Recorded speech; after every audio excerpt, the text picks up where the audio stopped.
Thank you, everyone. So first of all, just to give you a bit of background about myself and the company I work for and why I think it's relevant that I talk to you about SEO and analytics together.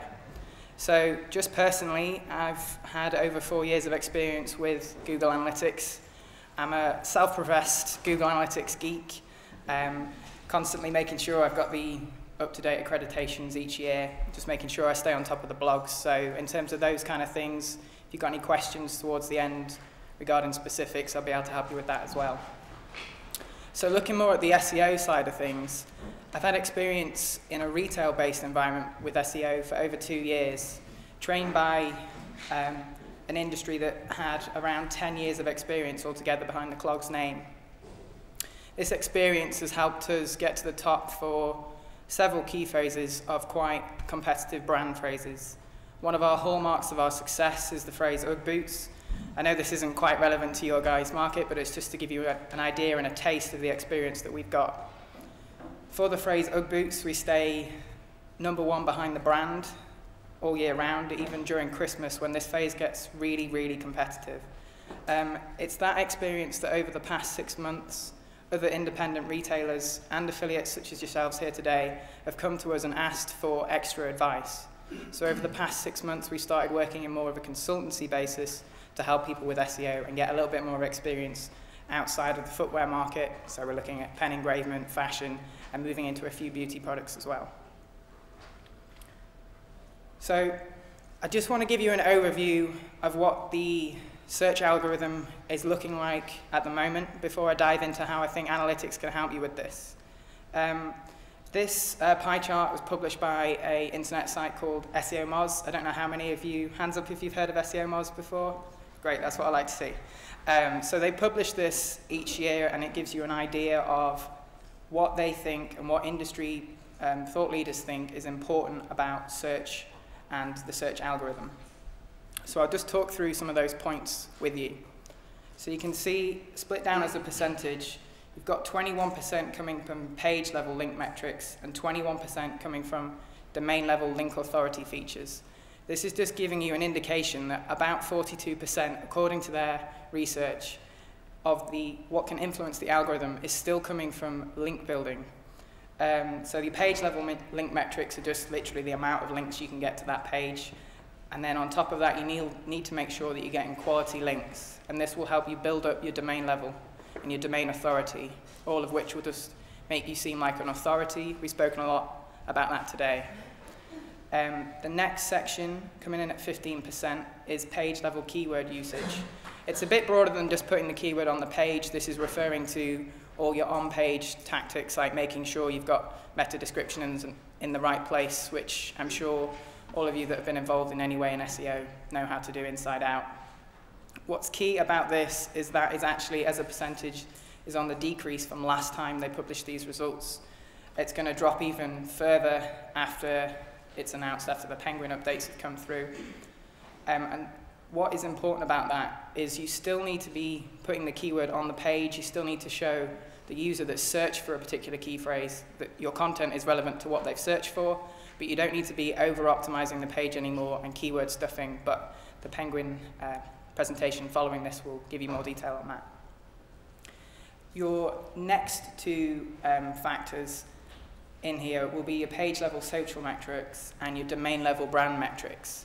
Now, what you can kind of say that those two 7%, the light blue and the light yellow, if you bundle those together, that is your brand awareness and your brand building, which I know for smaller affiliates and sort of single marketers, that's not going to be quite as relevant as some of the larger sites. But what that is a signal of is that a social footprint and a general footprint on the website about your site and what your site offers is becoming more and more important. Those kind of metrics, social metrics, weren't in the search algorithm as prominently, say, a year ago, but that's where the process is moving. Your next two features are kind of agnostic features about both your page and your website. So these are the more technical parts about your site, technical ratings, so bounce rates, average time on site. They're becoming more and more important as Google wants to make sure that when people search for things, they are actually getting to a site that is loading fast, is getting their content quickly, and they're interacting with the content. So just to move through into how I think analytics can help with all of those elements. The title was SEO and Analytics, the Google Analytics package, but I will be mentioning a few other tools in here as well. What's key about all these tools is they're all free. All you need is just a Gmail account. So there's Webmaster Tools, Analytics, and AdWords. I've put a hashtag on there as AnalyticsQ if you've got any questions specifically about this presentation, but I'll answer them if they come in on the Twist event hashtag as well. So just to give you an idea of how the company I work for and the clients that we work for use analytics in our search process, I'm going to break it down into the 5 steps that we normally use. These will probably be quite familiar to you as a process. So your first step, make sure you've got that keyword research right. So I'll go through that in some detail on how to build a target list, what kind of traffic you should be going after, what you shouldn't be going after. Your second step is content creation.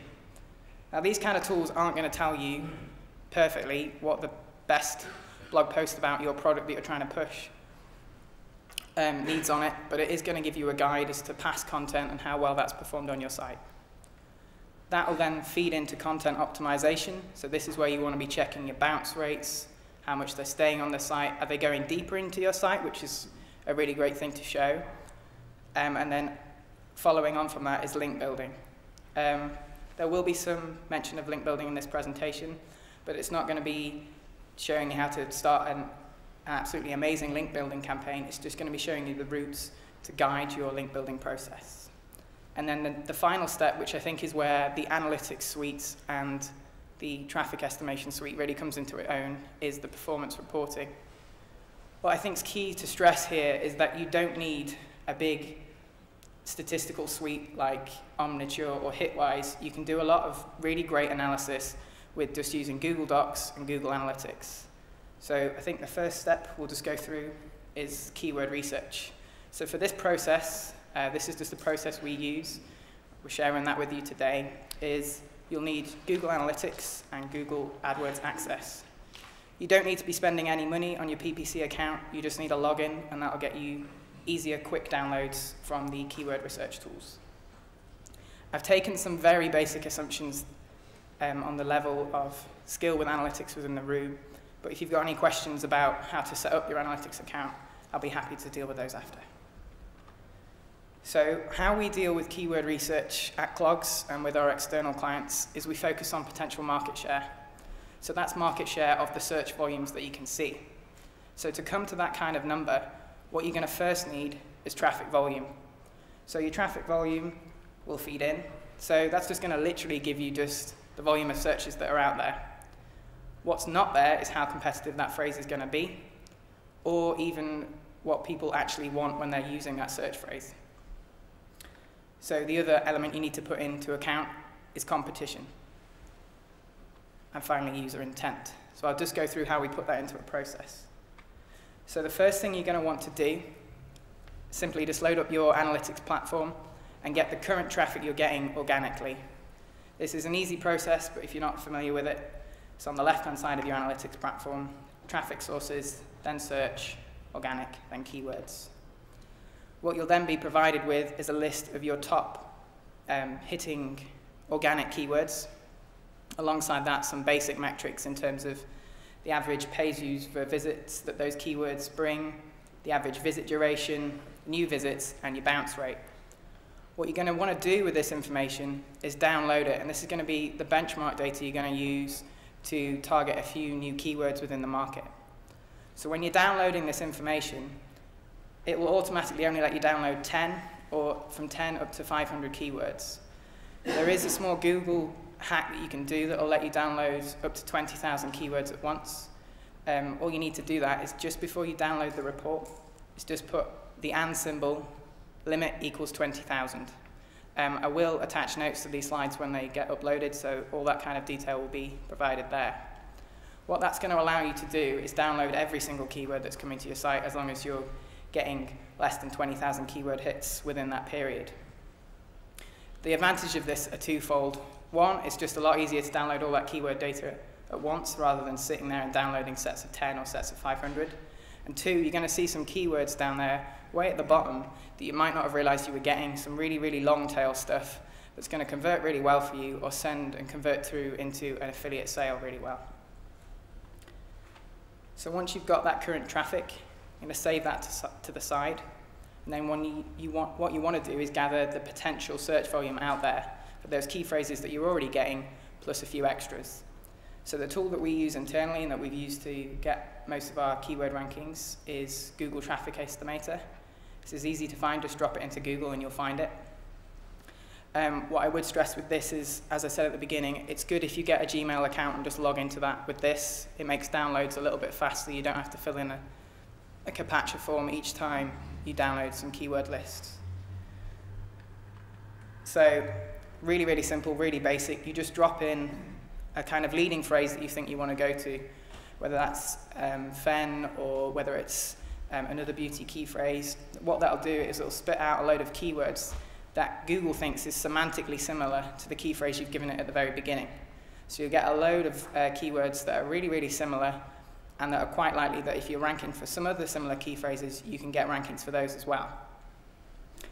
One of the things to remember when you're using this tool is that it is backed by Google and it is a PPC tool. So the encouragement there is to get you to spend as much on PPC as you can. So just a few tips to make sure that you don't fall into the trap of thinking you're going to get a load of extra traffic when actually the search forms are a little smaller. Just before you download this search, you need to make sure on the left-hand side that you untick broad and tick exact. What that's going to do is it's still going to give you that great bundle of keywords that are similar to your original phrase, but it's only going to give you search volumes that exactly match when a user search for that phrase. What we have seen with a lot of people doing this search kind of research is that they put it on a broad match for something like face cream, and then they come back with sort of 20,000 visits, because what Google's doing is it's saying, well, on a broad match, you could get all these other keywords as well, but you're not going to if you just go after that key phrase. It's going to be difficult for you. So once you've got that downloaded, you're going to compare those two sets of data against each other to give you some potential market share from what you've currently got. So these templates will be put with the PowerPoint slides when they get uploaded later today. This is just a basic snapshot of the template. That's something we did for clogs when we were trying to rank for different styles of Converse colors. So in terms of when we were tasked as a team, how many keywords do you think you can go after? What do you think it's going to bring back to the company? That's what we constantly get asked internally and what we constantly get asked by clients. So what we did was, using those two steps, take the traffic we were currently getting a month for the phrase red Converse, what Google was saying was out there, and the current SERP position that we were getting, and that was giving us an estimated market share. I've dropped in conversion at the end, but for some of you not operating retail sites, it might not be conversion that you're looking at in terms of a search intent metric. You might be looking at goal conversion.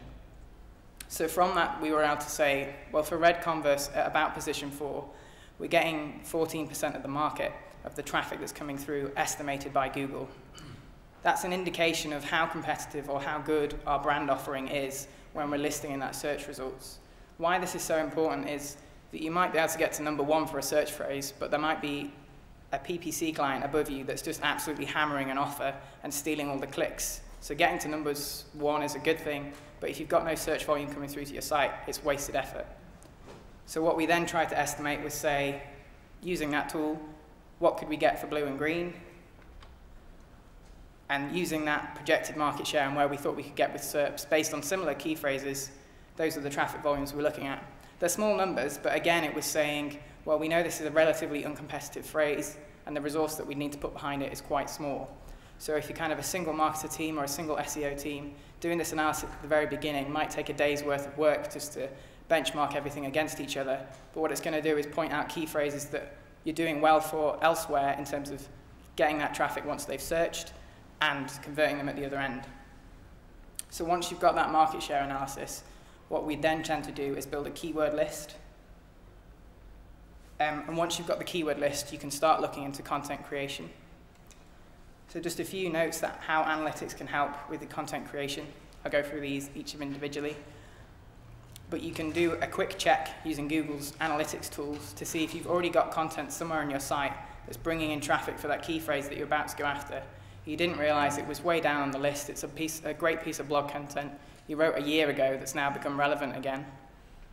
You can check on landing pages using Google Site Parameter, and I'll go through that third bullet point when we get to the slide.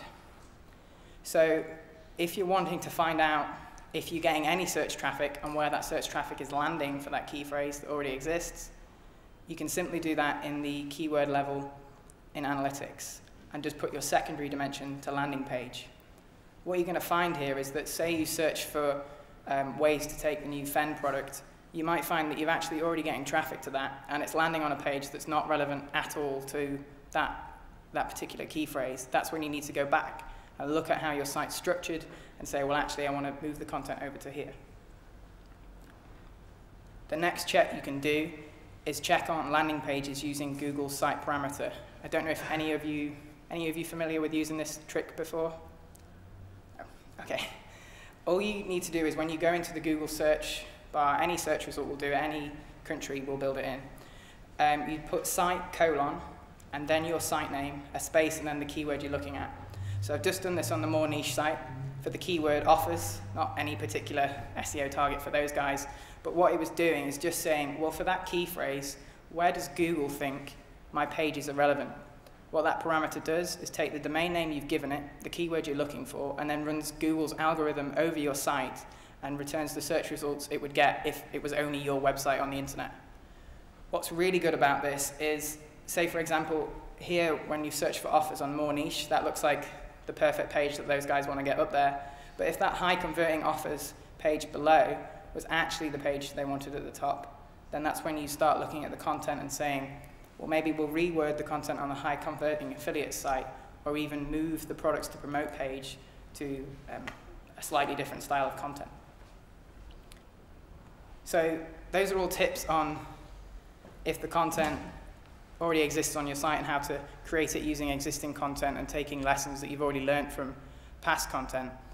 But really what you want to see is, what does Google think is relevant to that kind of content that you're going after? So for example, in this instance, if it was an offers page you were trying to build up on your affiliate site, and you noticed you hadn't actually got one, and there was loads that Google thought on the first page of that list that were relevant to offers, those are the pages you're going to start your internal linking to, because they're the pages that Google already thinks is slightly relevant to that keyword, and then you can build a hub page at the very top of that.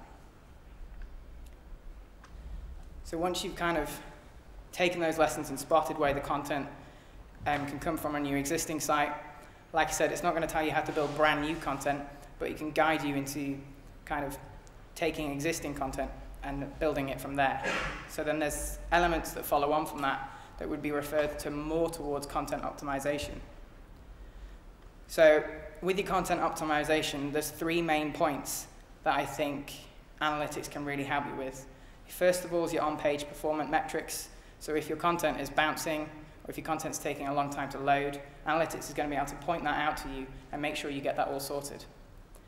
You can use event tracking, quite sophisticated with analytics, to make sure images and videos that are being used on the site are being used how you want them to be used. And then you can start using flow analysis to see whether traffic that's landing on your site is actually ending up in terms of content. So just to go through those points in a bit more detail, if you go into your analytics platform, set your traffic sources to organic, and then look at just the landing pages, what you may be able to do is just spot check anything that sticks out as a really high bounce rate. One of the things we did internally was we were really struggling with sales phrases, struggling to get anywhere near the top of Google. And then if we just looked at our bounce metrics, they stuck out like a sore thumb. So I don't know if you guys can see that. There's some high teens in there, and then our sales page is coming in at about 60% as a bounce rate, which compared to our average site metrics was just awful. So what we did there was started looking at that page, doing a little bit further analysis and saying what traffic's coming to there, what are we doing on our sale pages, what are our competitors doing on our sales pages, and what do we need to change to increase that bounce. We managed to get it down to about 20%, and it did actually help with our SEO efforts. Again, it's really difficult to say that you've found the magic bullet.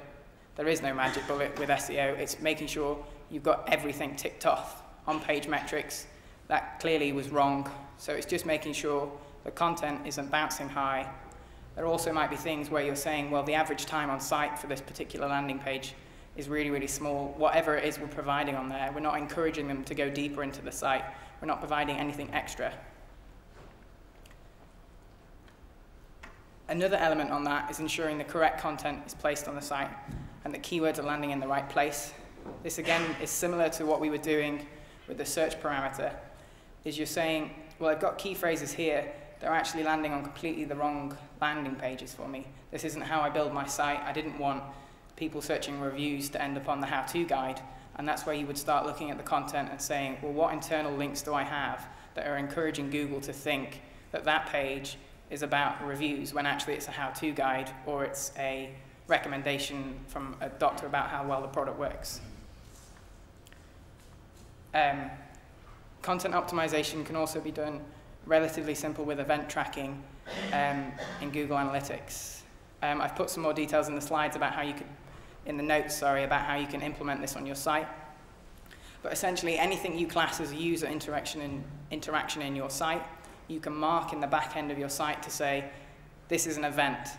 The way you can then start using that to optimize your content is if you built, say, a fantastic piece of blog content and it's got a video on it.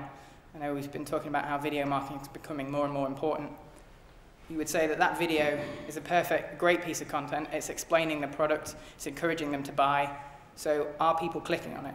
So what you can do with the event tracking software is you can say, well, what I want to do is track when they click play and how far through the video they get. One of our external clients for kind of pen engraving wanted to really push the technology behind their event tracking. They filmed this really, really high-res video, put it on their site. Just didn't help with conversion, didn't help with anything in terms of SEO optimization. So what we did is went back to the content and said, well, subjectively it looks great, but let's see what the stats say. So during that period, the video player itself that was used on the site was loaded about 2,000 times. But then the playback started was actually half that number. What we then found is with a bit of cross-browser testing, we were seeing that loads of people were opening that video, but it wasn't then supported on, say, I think in that case it was Firefox weren't supporting the particular player that they were using. So the first step we did with there was just to optimize the content, the video content a bit better to make sure that it was cross-browser tested. The next step you can do with video content that's really great is track how far through the video they're getting. So you can see there it's breaking it down into percentages. You could do this at time stamps if you wanted to. But what we found was that the technology video was about 3 minutes long, which for a YouTube video is probably fine, but for a bit of content on a website was a little bit too long. And we found after about 10%, 15% through the video, people were just dropping out. So what we tried to do was take the content that was really great that was actually towards the end of the video, shorten it down, and put it towards the beginning of the tape. The other thing you'd be able to do with event tracking is if you've got a great external PDF or any downloads that come from your site that are kind of how-to guides that are printed out on how to use the product, or you might even have like a diet plan that you want people to be taking away and you're offering that as great content on your site. You want to make sure that that's being downloaded, so you can just put an event tracking tag on the downloading link and then see if people are actually picking up from your page. Additionally, with affiliates, what we found is a lot of them will use the event tracking as a call for them to know when an affiliate link's been clicked on. Obviously, the affiliate platforms themselves will provide click traffic data, but for them it's a good way of saying, well, this page is supposed to be my sales page. I've got this great bit of content at the beginning that's a how-to guide, and then the next page along is encouraging people to buy. But from that page, I'm not actually getting anyone click on these affiliate links, and that's how the event tracking can help. You can start setting up goals and saying, well, this page needs to have 20% of the visitors clicking on these links, else it's not up to my standards. The next bit of analytics tool that's really powerful is the content flow analysis. Anyone in here use this yet? Great, see you guys at the back there. This is all free and part of the analytics platform. To get to this, it's just in your audience section under visitors flow. So you can get kind of lost in these graphs. I've spent hours staring at some of our site ones and not 100% sure what I'm supposed to do with the data at the end. But what's really good is if you go into it with a clear mind and say, well, I want to know what's happening with this piece of content. So just to explain that graph a little bit more, you're starting with, on the very far left of that picture, where the country of origin is for the traffic, and then it's showing how the flow comes through into your site. So for us, we were doing a little bit of work on a children's brand called Lely Kelly, and seeing how the traffic was flowing through from our main landing pages. So you can see kind of the first column is where people that were landing on the Lely Kelly page were first going, whether they were staying within it or whether they were flowing through to another section. What you can do within the analytics platform is click on any particular page and it will highlight traffic that's gone through there. What this is really good is showing how the traffic that's landing on your site is moving through. So for example, you can see from that very top box that most of the traffic is then going to iCat Lely Kelly Kids, just as the second box on the second column along. So what we were seeing was that we were getting a really high bounce rate from that first page, but actually where the traffic was going, where it wasn't dropping off, was the kids' shoes page. So what we needed to do was just make the top page a little bit more friendly about kids' shoes. How this is going to be good for you guys is if you've built a fantastic top 10 reasons why you should use this product, but then you're finding that everyone is flowing through to the bit that explains how to take the product, then maybe in your top 10 reasons you want to talk about that a bit more and flash that out as a point. What it will show you is those little red marks that are kind of pouring off each of the green boxes is where people are leaving your site. So it's a good way of just making sure you're closing those gaps up. You could then start looking into a bit more detail which pages are causing people to exit your site and which pages are sticky, are people staying on. So just a few quick notes on link building. Obviously, I don't believe that Google Analytics and Webmaster Tools are suddenly going to show you where to get great links from. But what this presentation is about is kind of tidying up your SEO process and making sure you're doing all the right things rather than giving you a strategy on how to perfectly build links. So there's just 2 quick points on link building. What the focus on at the moment with Google is high value, high quality links. Now, an easy way of saying what a high quality, high volume link is a link you'd click on. Gone are the days where you could put 100 different links in the author section of an article you'd been spinning a few years ago. And we all know that when we were submitting those articles, no one is actually interested in that low-level piece of content you submitted, who wrote that. If anything, you want to find out who wrote it to tell them to stop doing such bad article marketing. What is good about analytics is that you'll be able to see referral paths. So again, that's the same thing. You're just going in and seeing your landing pages and seeing if there's any new traffic sources that are coming in from either the top-level blog things, so Blogspot, Typepad, WordPress, following those links back and saying, well, there's a piece of blog content here on the web that I didn't know about that was sending 1 or 2 visits to me a month. I never really spotted it. And the key phrase that they're linking on just says more info. So all I need to do is just give that blogger, just fire over an email and say, what can I do to help you optimize your links a little bit more? Do you want me to give you a bit more content? This can work for both affiliates and the affiliate management side of things. You can also start utilizing Webmaster Tools. This is a little bit more tech-heavy than the analytics side of things, so I won't go into that too much detail. But there is a report in there that will show you the top-level linking domains that Google can see are linking to your site. If you want me to go through that in more detail at the end, I'll be more than happy to. So where I think analytics really helps is on the reporting side of things, making sure you're closing up the gap in what you're doing. You don't want to assign a load of resource and time if you're working 9 to 5 and managing the affiliates in the evening. You don't want to be saying, well, I need to sit here for an hour and wait for this report to load and see if my SEO efforts have been any good. So there's 2 reports I think analytics is really good for. One is making sure you're using custom reports and advanced segments for quick reporting. And 2, Google Analytics does have the ability to track search engine position. You just need to put in place a small Google tag hack into the back of analytics, but I'll just talk that through now. So just a quick note on the custom reporting. On the top line of your analytics bar, there's a standard and a custom. When you go into custom, it'll just give you these breakdown options. So you can give your report a name that you know you're going to call back quickly and easily when you're looking through all the reports that you get downloaded. And you can break this down into metrics. So this is, do you want visits? Do you want conversions? Do you want event goals? And then your dimension drill down is the data that you want that offset against. So this is just a quick one that we were using internally for just the key phrase converse. So our metric was keyword. Metric was keyword. Our dimension drill down was keyword again. And then for our filters, what we're doing is we're making sure we only want to show Google organic traffic, and we only want to include exact match converse. So what you could do is for all the key phrases that you've decided to target, just build a little report tab for each of those. These can be quickly emailed out or automatically emailed out to you, say every Monday morning. That's just an easy way of managing your SEO. You can just start saying, well, Monday morning I just do a quick hour on my automated reports, see if I need to change any actions that I've done last week or move forward on a similar thing. Now the next step I think analytics is really good for is extracting rank position and then displaying that in analytics next to your keyword level. So what you need to do is apply 2 advanced filters to your analytics data.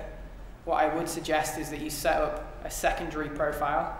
Again, if you've got more technical questions about that, I don't want to bore you all with it too much. I'll be happy to go through that in more detail. But what the advanced filter will do is the first filter you're going to set up will extract the ranking position from the Google tracking tag. So what you can see there is you're just in the custom filter, you're just going into advanced, and filter A, you're extracting from the analytics link the CD number, which is the click ID number, so it will give you an idea of which position your keyword was at when you were receiving traffic. It will pass that through, and then on your secondary filter, it's going to take that number that you've passed through and display it next to your keyword in that search result report I showed you earlier. So it might be a bit difficult for the guys at the back to see that, but that's the same report you saw at the very beginning, except you'll see some keywords are repeated, and in brackets next to it, it's got a number. So that is the search engine position you were getting for that key phrase.